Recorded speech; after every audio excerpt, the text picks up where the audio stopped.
All right, welcome back. We're asked to write this natural expression, natural logarithm expression as a single logarithm.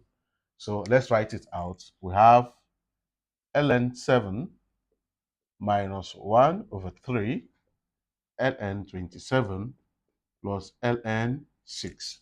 So what can this do for us? It's very simple. We can simplify the first two. However, we have a situation here where we have, and this looks like, if you remember the law of logarithm, where you have n log x, okay?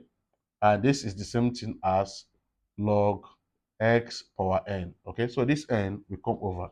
So we can also do it to this natural logarithm. So we have ln 7 minus ln 27 raised to power 1 over 3 plus ln 6.